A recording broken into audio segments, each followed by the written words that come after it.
Puji nama Tuhan, Shalom saudara yang terkasih dalam nama Tuhan Yesus Kristus. Pada hari ini kita akan sama-sama mulai ibadah kita.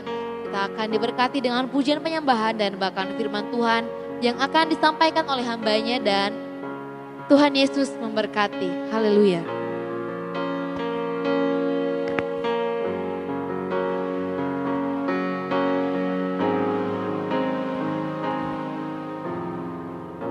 You call me out upon the water, the great unknown, where feet may fail.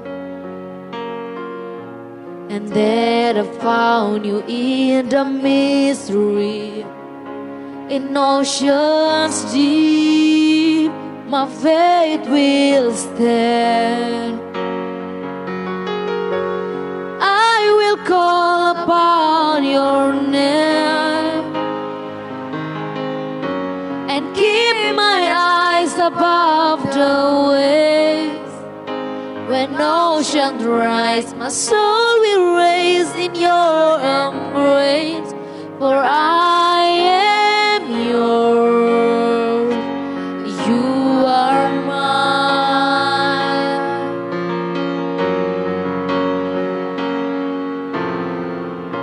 You call me out upon the waters, the great unknown, your feet may fail. And there I found you in the mystery, in oceans deep, my faith will stand. I will call upon your name and keep my eyes above the waves. When oceans rise, my soul will raise in your embrace, for I am yours, you are mine.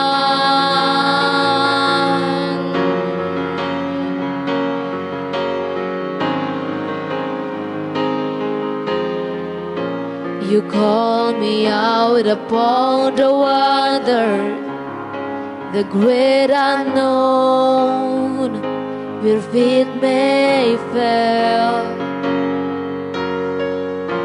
And there I found you in the mystery, in oceans deep, my faith will stand. I will call upon your name and keep my eyes above the waves. When oceans rise, my soul will raise in your embrace, for I am yours, you are mine.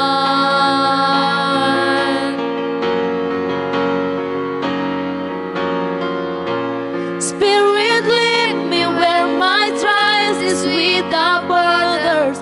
Let me walk upon the waters, wherever you will call me.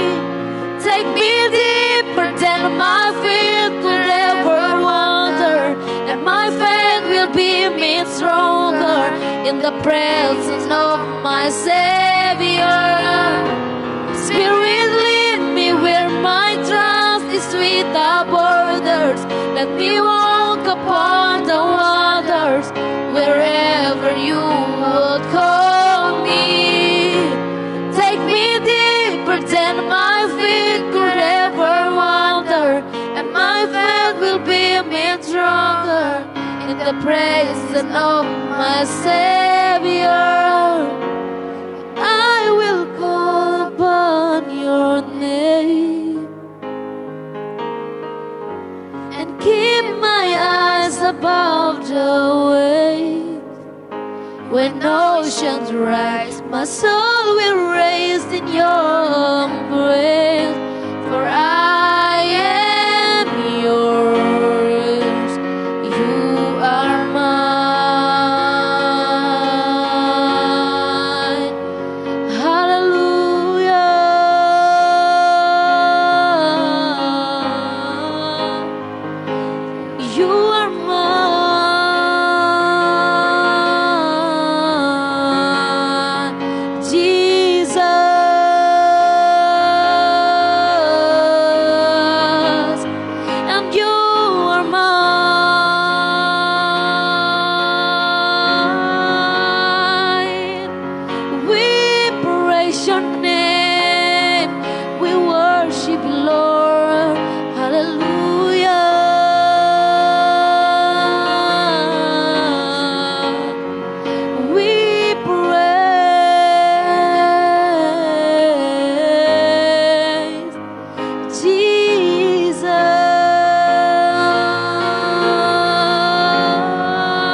Bless the Lord, oh my soul, oh my soul, worship His holy name.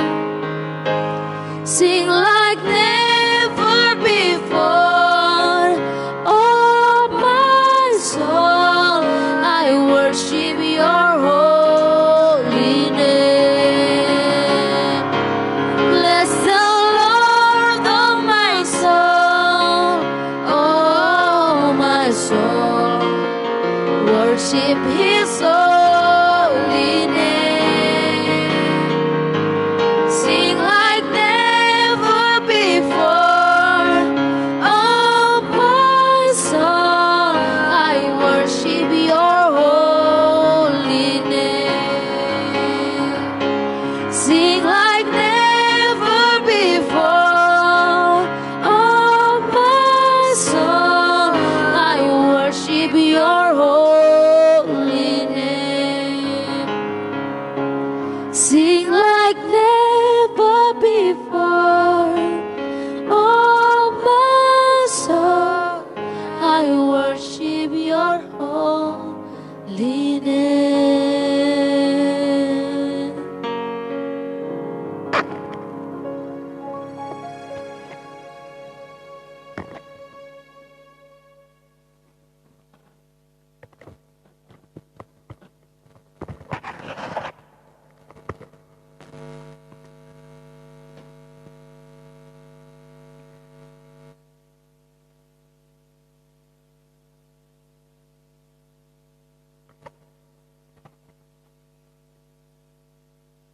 Tundukkan kepala saudara, kita akan berdoa. Segala pujian syukur kami kembalikan kepada Tuhan Yesus Kristus buat hari ini. Kami bersyukur, terima kasih buat anugerah Tuhan. Saatnya hamba-Mu akan menyampaikan renungan singkat buat kebenaran firman Tuhan. Sebab itu berkati setiap firman-Mu, urapi firman-Mu, Roh Kudus, bahkan urapi pemirsa, bahkan siapapun yang mendengarkan siaran ini, Tuhan berkati. Biarlah lewat kebenaran firman ini Tuhan, mereka boleh mendapatkan kekuatan, mereka boleh mendapatkan penghiburan. Terima kasih Bapak Surgawi, sekali lagi urapi hamba-Mu yang tidak ada apa-apanya ini. Kami percaya bahwa firman-Mu adalah ya dan amin. Terima kasih Bapak Surgawi, terpuji-pujilah Engkau Tuhan Yesus Kristus, dan kami siap mendengarkan firman-Mu dalam nama Tuhan Yesus. Haleluya. Amin. Puji Tuhan.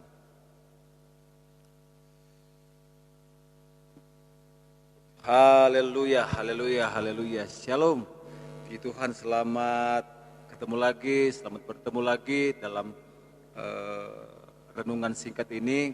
Kita bersyukur dimanapun pemirsa, Bapak Ibu Saudara berada, biarlah kita boleh lewat firman Tuhan ini kita boleh dikuatkan dan diberkati. Puji Tuhan. Kita akan melihat kebenaran firman Tuhan yang terambil di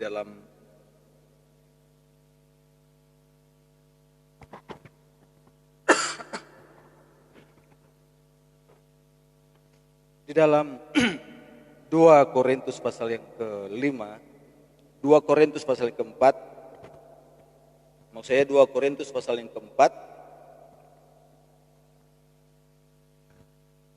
2 Korintus pasal yang ke-4,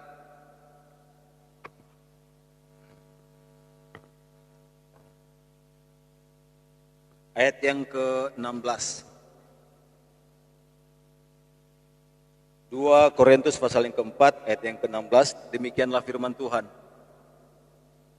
Sebab itu kami tidak tawar hati, tetapi meskipun manusia lahiria kami semakin merosot, namun manusia batinia kami dibaharui dari sehari ke sehari. Sekali lagi saya bacakan buat kita semua. Ayat 16 dalam 2 Korintus pasal yang keempat.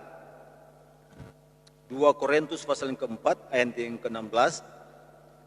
Sebab itu kami tidak tawar hati, tetapi meskipun manusia lahir ya kami semakin merosot, namun manusia batinia kami dibaharui dari sehari ke sehari. Puji Tuhan, kita bersyukur buat firman Tuhan hari ini yang kembali mengingatkan kita, menasihati kita, dan kita percaya bahwa firman Tuhan itu adalah ya dan amin.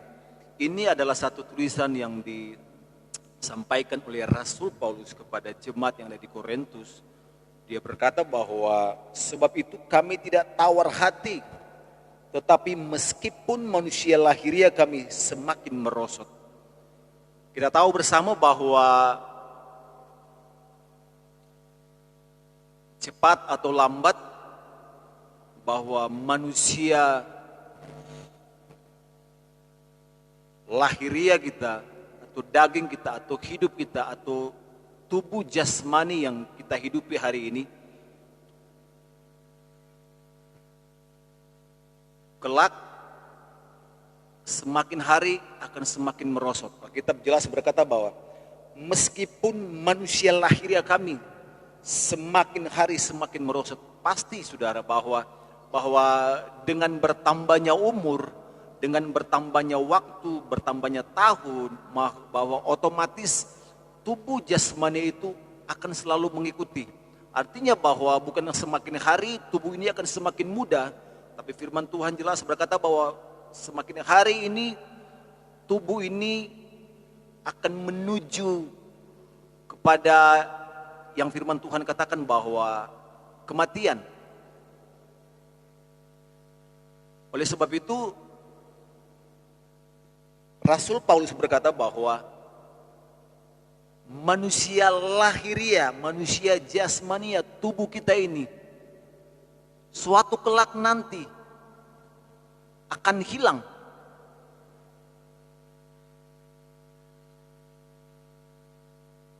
Oleh sebab itu kita harus memperhatikan bahwa ada hal-hal yang penting yang harus kita perhatikan dalam setiap kehidupan kita. Sebagai orang, khususnya sebagai orang yang percaya kepada Tuhan bahwa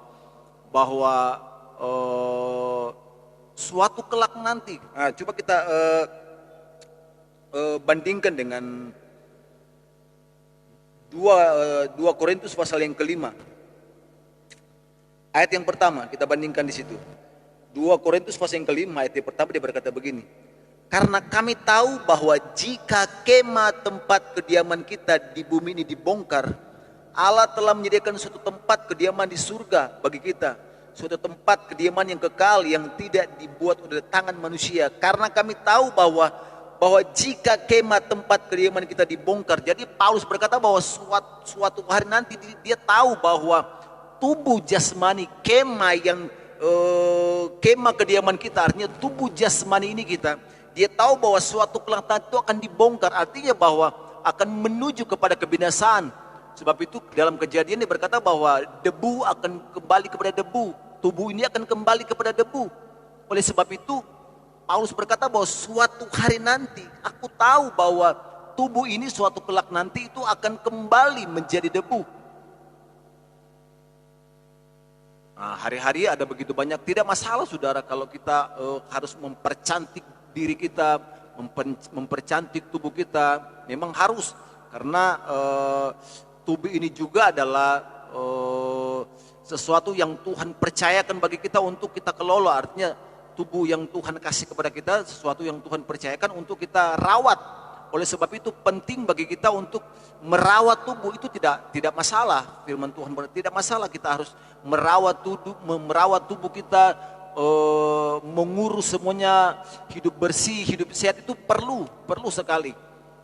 Tapi itu bukan menjadi faktor utama, karena Paulus berkata bahwa suatu kelak nanti, suatu hari nanti tubuh jasmania ini, lahiriah ini akan merosot. Enggak selamanya kita akan muda, enggak selamanya akan kita tetap awet muda, saudara, tidak.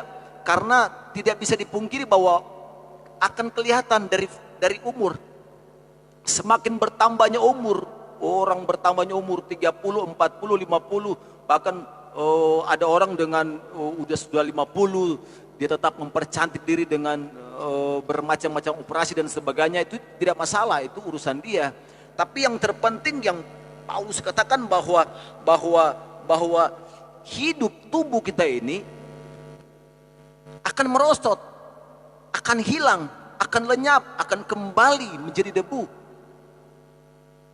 Oleh sebab itu, apa yang harus kita perhatikan dalam hidup ini, saudara?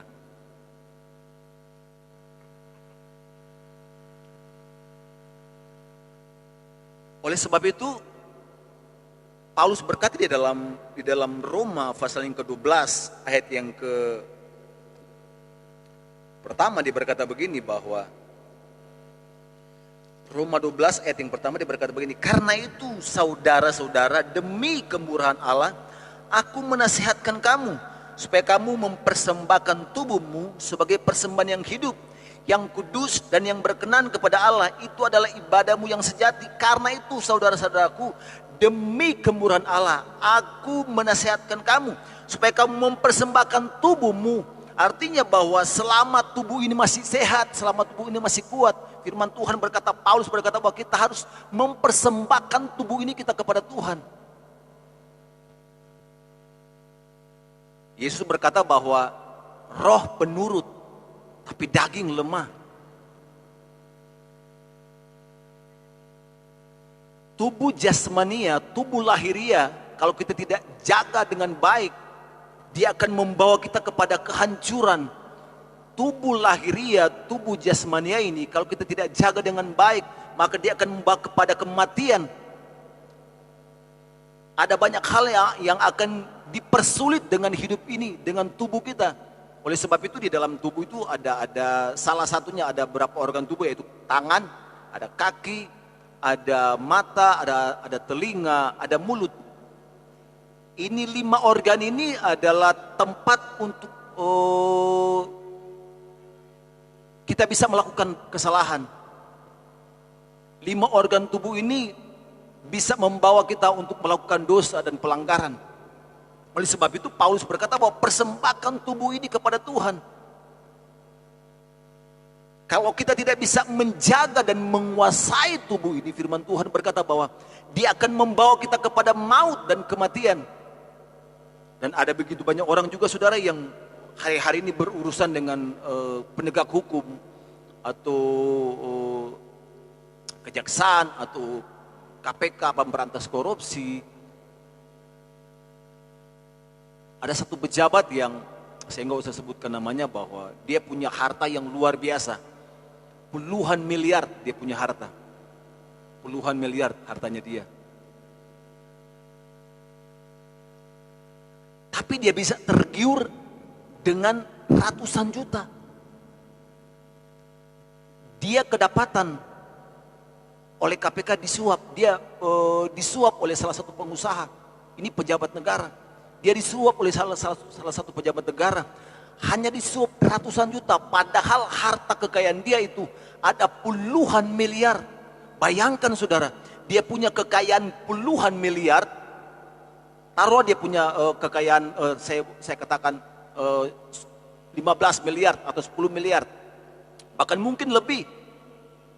Tapi dia bisa tertipu, dia bisa terpedaya dengan nominal yang ratusan juta. Dia ditangkap oleh KPK karena dia kedapatan disuap oleh salah satu pengusaha. Itu bukan disuap dengan bilangan yang ratusan miliar, puluhan, tidak, cuman ratusan juta. Tidak sampai 500 juta, tidak sampai, mungkin tidak, cuman kira-kira 200-300 juta dia disuap.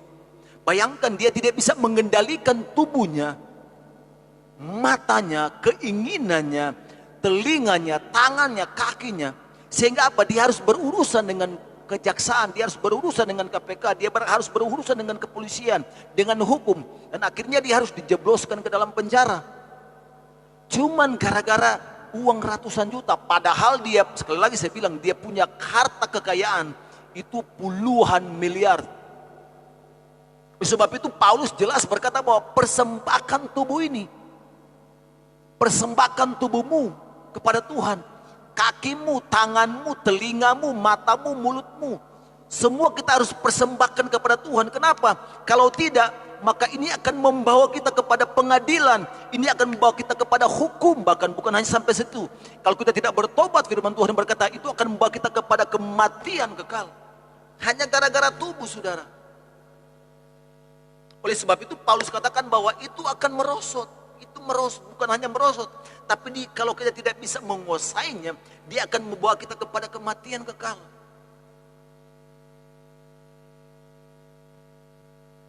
Sebab itu kami tidak tawar hati. Kalau bicara tentang Rasul Paulus adalah rasul yang luar biasa. Bahkan dia mengklaim bahwa dia itu lebih daripada rasul-rasul terdahulu, rasul-rasul yang mereka hidup bersama-sama dengan Yesus, makan tidur berjalan sama-sama kemana selama 3 tahun setengah. Paulus berkata bahwa saya itu lebih dari rasul-rasul yang lain. Paulus bisa mengklaim seperti itu. Dia lebih daripada rasul-rasul yang lain. Kenapa? Kalau kita melihat surat-surat Paulus, bahwa Paulus berkata begini, sebab itu kami tidak tawar hati.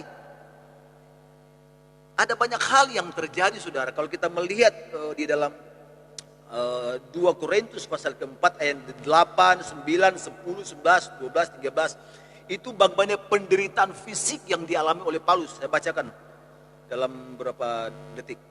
Ayat 8 dalam 2 Korintus pasal 4 ayat 8. Dalam segala hal kami ditindas namun tidak terjepit.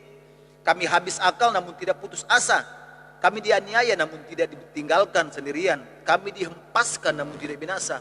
Kami senantiasa membawa kematian Yesus di dalam tubuh kami, supaya kehidupan Yesus juga menjadi nyata di dalam tubuh kami. Sebab kami yang masih hidup ini terus menerus diserahkan kepada maut. Setiap hari Paulus berkata bahwa hidup kami diserahkan kepada maut. Setiap hari dia harus berjumpa dengan kematian. Setiap hari Paulus harus berjumpa dengan namanya maut.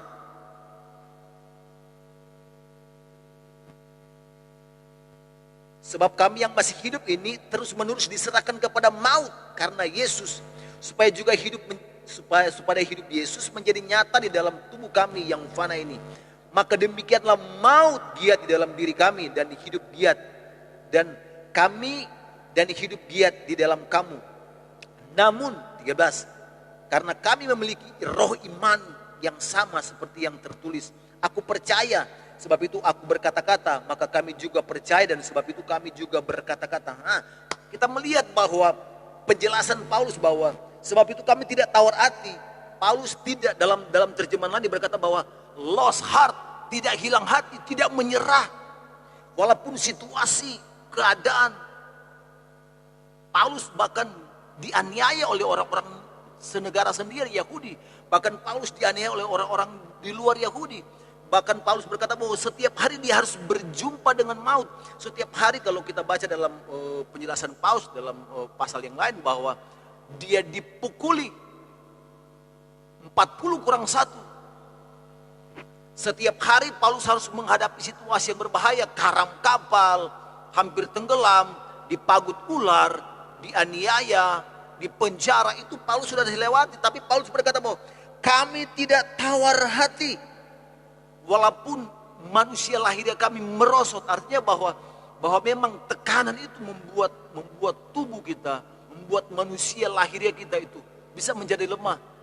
Nah, kita melihat di sini bahwa ayat berikutnya Paulus berkata begini, namun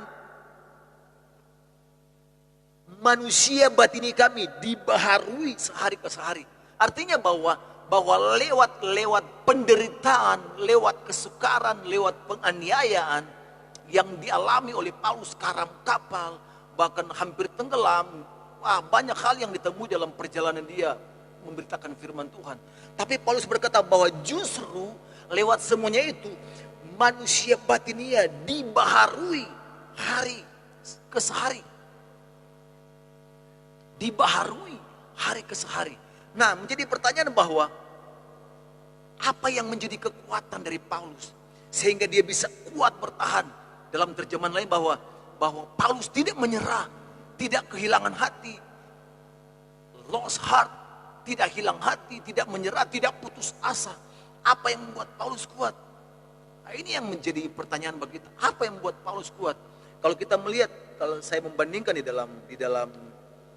dalam Wahyu pasal yang kedua, ayatnya yang ayat 4, saya langsung ayat keempat. Wahyu pasal kedua ayat 4. Namun demikian aku mencela engkau karena engkau telah meninggalkan kasihmu yang semula. Kalau kita belajar, kalau kita membaca sejarah daripada kota Efesus itu adalah kota yang luar biasa besar pada zaman itu, saudara. Dan pertumbuhan kekristenan itu kuat di sana. Tetapi mereka juga menghadapi situasi aniaya dari orang-orang Yahudi, bahkan dari kekaisaran yang ada pada waktu itu. Kekaisaran Roma yang ada pada waktu itu. Mereka dianiaya, mereka diasingkan. Maka mereka tidak bisa berbuat apa-apa. Bahkan saya membaca satu sejarah bahwa orang-orang Kristen pada waktu itu mereka sulit sekali untuk berdagang, berjual beli, karena memang mereka itu sudah diblok. Jadi orang Kristen pada waktu itu, pada zaman di Efesus pada waktu itu, di zaman Kaisar Romawi, mereka itu benar-benar diblok, benar-benar dipersekusi. Mereka tidak bisa berbuat apa-apa. Bahkan mereka mau berjual, bahkan membeli itu sangat susah. Oleh sebab itu, ini yang membuat mereka meninggalkan kasih yang mula-mula. Nah, Paulus berkata bahwa justru dengan persoalan itu, dengan masalah itu, dia tetap kuat. Apa yang membuat Paulus kuat? Ini yang menjadi pertanyaan. Coba kita lihat kembali di dalam Roma pasal yang pertama. Kita melihat kutipan-kutipan Rasul Paulus yang membuat dia kuat. Wow, dia hadapi aniaya dari orang-orang Yahudi, imam-imam besar, bahkan dari luar Yahudi, bahkan semua. Sebelum kita masuk ke situ, coba kita lihat di sini dulu. Sebelum kita masuk ke Roma pasal yang pertama, kita lihat dulu di dalam Roma pasal yang ke-8.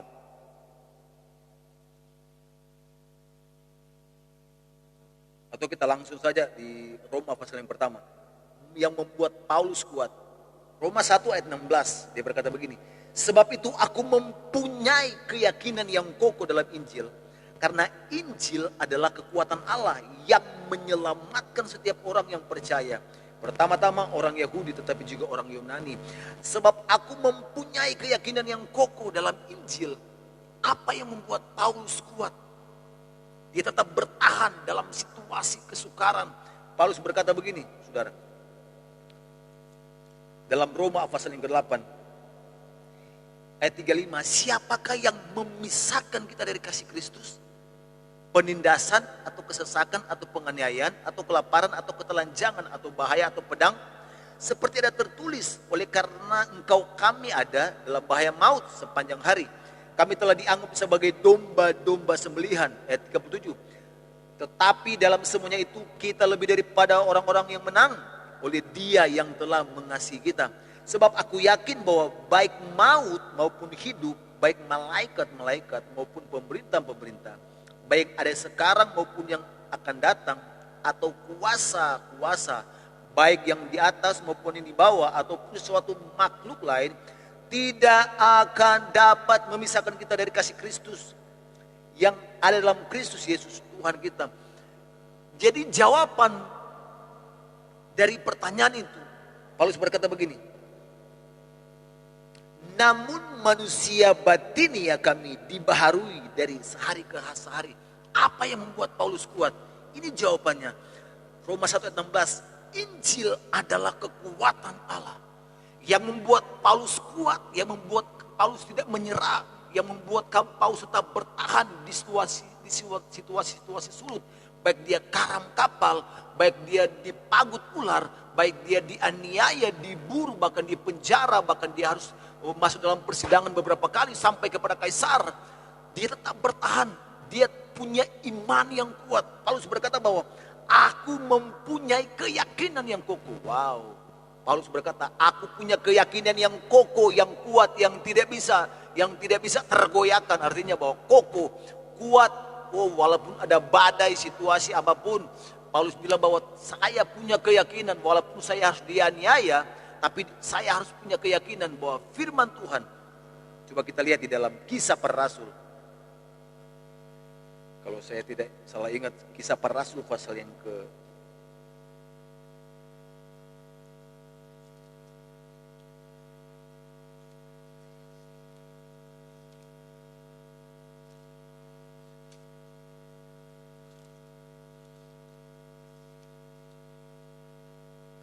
saya berdapat Kisah Para Rasul 20 ayat Kisah Para Rasul 20 ayat yang ke-24. Tetapi aku tidak menghiraukan nyawaku sedikit pun. Wow. Asal saja aku dapat mencapai garis akhir dan menyelesaikan pelayanan yang ditugaskan oleh Tuhan Yesus kepadaku untuk memberi kesaksian tentang Injil kasih karunia Allah. Paulus berkata bahwa dia tidak pernah menghiraukan sedikit pun tentang nyawanya. Dia udah nggak peduli dengan jangankan tubuh. Paulus berkata bahwa saya sudah nggak peduli dengan nyawa saya, asalkan saya bisa menyelesaikan setiap pelayanan yang Tuhan Yesus percayakan kepada dia. Artinya bahwa dia udah nggak peduli dengan tubuh ini, mau dianiaya, mau sakit, mau apapun. Asalkan dia bisa mencapai garis akhir dari sebuah pelayanan yang dipercayakan Tuhan kepadanya. Saya ingat dengan ayat ini, saudara. Saya ingat dengan ayat ini bahwa saya pernah sekolah di Sekolah Alkitab Palembang 2001 dan ada di namanya di aula siswi itu, karena kita kalau di sekolah kita memang tidak bisa ketemuan selama kurang lebih 10 bulan kita di sana, nggak boleh ketemuan dengan siswi. Nanti kita bisa ketemuan ketika sudah penamatan, baru kita bisa salaman. Nah, suatu waktu ketika udah selesai, kita coba ke salah satu ruang yang ada di tempat ruang doa siswi. Jadi siswi itu pun mereka punya ruang doa, ada aula doa. Namanya ruang doa Stefanus. Ruang doa, ruang doa Stefanus.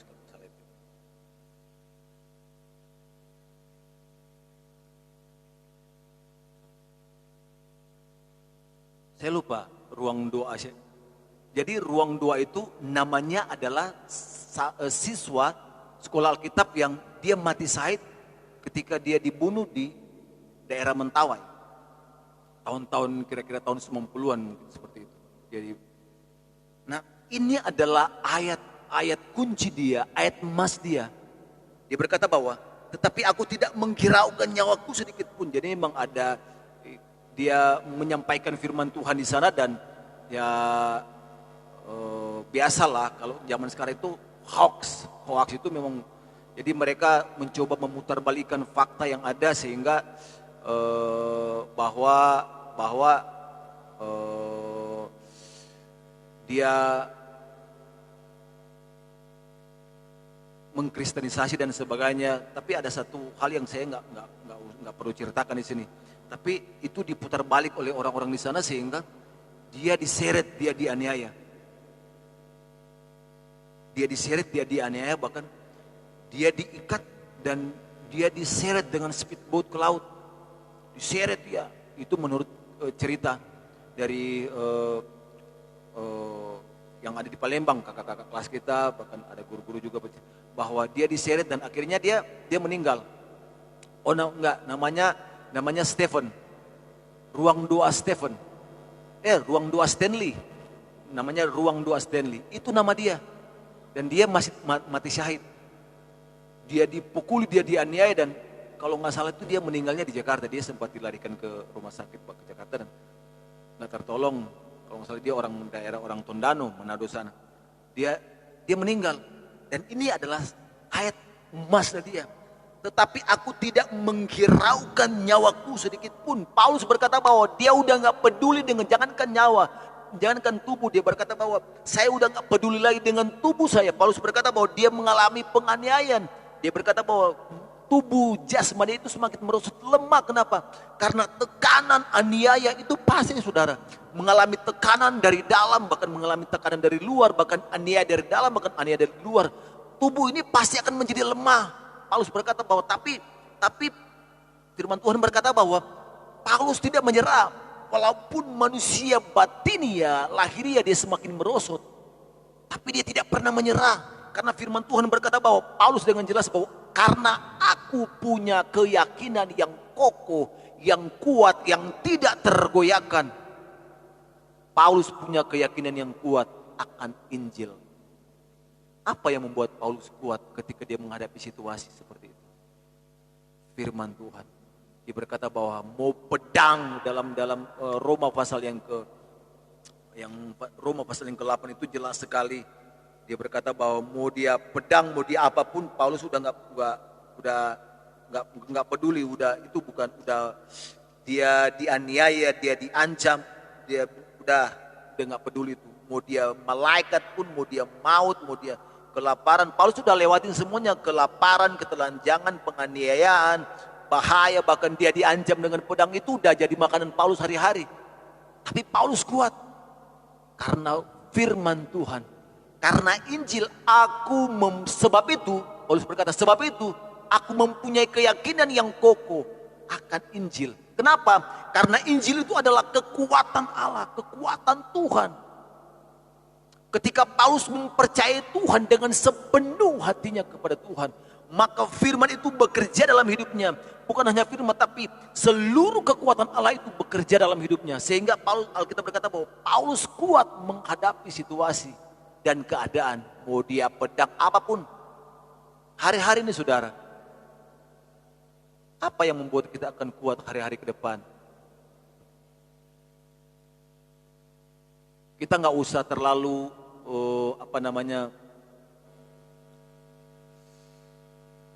berdandan sih boleh, nggak masalah. Karena bagi kita sebagai orang percaya itu jelas, firman Tuhan jelas berkata bahwa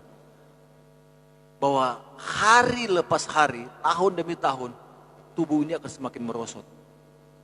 Oleh sebab itu Paulus bilang, tubuh ini bukan hanya merosot, tapi Paulus bilang bahwa kalau kita tidak persembahkan tubuh ini kepada Tuhan, Yesus bilang begini, roh penurut tapi daging lemah. Saya sudah kasih gambaran tadi, bagaimana seorang pejabat punya harta puluhan miliar, mungkin kira-kira 20 miliar hartanya, tapi dia tergiur dengan suap yang ratusan juta, kira-kira 200-an juta lah, 300 juta. Apa artinya, saudara? Dengan uang 300 juta, tapi dia punya kekayaan puluhan miliar. Makanya Paulus bilang persembahkan tubuh ini, karena kalau tidak kita bisa terseret. Tubuh ini akan membawa kita kepada maut. Sebab roh penurut, daging ini lemah, saudara. Mau dia hamba Tuhan siapapun, mau dia hamba Tuhan ternama sekalipun, saudara, baik di lokal bahkan internasional, mau di manapun, siapapun pendetanya, kalau masih hidup di dalam daging, kalau tidak menghidupi firman Tuhan, kata Paulus saja dia berkata bahwa dia lemah. Dia hampir-hampir, kalau Paulus berkata bahwa aku tidak tawar hati, dia memang hampir menyerah. Paulus hampir-hampir kehilangan hati, hampir-hampir tawar hati, karena memang penderitaan, karena Injil. Semua yang dialami oleh Paulus itu disebabkan karena Injil yang disampaikan. Tapi dia punya keyakinan yang kokoh dengan Injil yang disampaikan. Oleh sebab itu saya tutup dengan satu ayat. Paulus itu adalah orang yang tegas dan keras.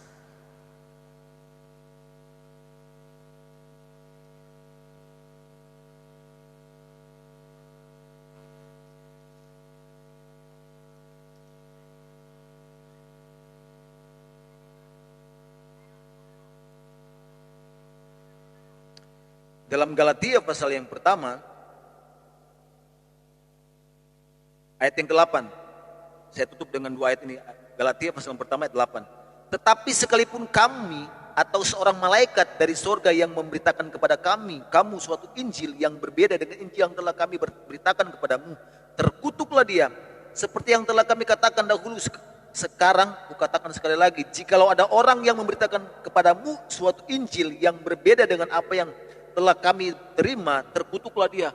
Paulus punya keyakinan yang dengan firman, dengan Injil yang dia sampaikan. Dia bilang, mau malaikat dari surga pun yang turun menyampaikan firman Tuhan lain dari apa yang Paulus sampaikan, terkutuklah orang itu. Benar-benar luar biasa seorang rasul Paulus. Dia punya keyakinan mau malaikat, kata Paulus, mau malaikat dari surga yang turun menyampaikan firman Tuhan yang tidak sesuai dengan Injil yang disampaikan, dengan firman Tuhan yang disampaikan, terkutuklah dia. So kita punya firman Tuhan di rumah masing-masing, kita punya Alkitab di rumah masing-masing. Biarlah kita firman Tuhan itu boleh menjadi jaminan bagi kita. Kokoh, situasi pandemi akan terus ada, kita tidak tahu sampai kapan. Tapi Paulus bilang bahwa jangan menyerah, jangan putus asa, tetap kuat, jangan kehilangan hati, jangan tawar hati. Di masa-masa sulit ini, justru Paulus berkata bahwa justru di masa-masa sulit ini, dia melihat bahwa manusia batinnya diperbaharui dari hari ke hari. Biarlah lewat persoalan, lewat masalah, lewat kesulitan yang kita hadapi hari-hari ini, membawa kita semakin kuat. Oleh sebab itu, salah satu jawabannya adalah percaya kepada Injil yang menjadi kekuatan Allah. Puji Tuhan, Tuhan Yesus berkati, menundukkan kepala saudara. Terima kasih buat malam hari ini, kami bersyukur. Kami berterima kasih kepada Tuhan. Biarlah kami tetap berpegang teguh kepada Injil yang kami baca setiap hari. Biarlah Tuhan kami punya keyakinan yang kuat akan Injil Tuhan, bahwa apapun situasi bahkan keadaan ke depan yang akan terjadi, karena kami percaya bahwa suatu kelak nanti kami akan bertemu dengan apa yang dialami oleh Paulus, pedang, penganiayaan, apapun saudara, kelaparan, bahkan banyak hal yang harus kami jumpai Tuhan. Paulus sudah mengalami semuanya, sebab itu Paulus mengingatkan kami bahwa suatu hari nanti kelak mungkin kami akan bertemu yang namanya dengan pedang, kelaparan, aniaya dan sebagainya. Tapi Paulus ingatkan kembali bahwa kuatkan dan teguhkan setiap hati kita, berpegang kepada Injil firman Tuhan. Sebab Injil itu adalah kekuatan Allah yang sanggup menyelamatkan kita, yang sanggup menolong kita, yang sanggup memberikan jawaban atas hidup kita. Terima kasih Bapak Surgawi, meteraikan setiap firman-Mu dalam hidup kami, supaya kami tidak berdosa terhadap Engkau. Demi nama Tuhan Yesus Kristus. Haleluya, haleluya. Amin.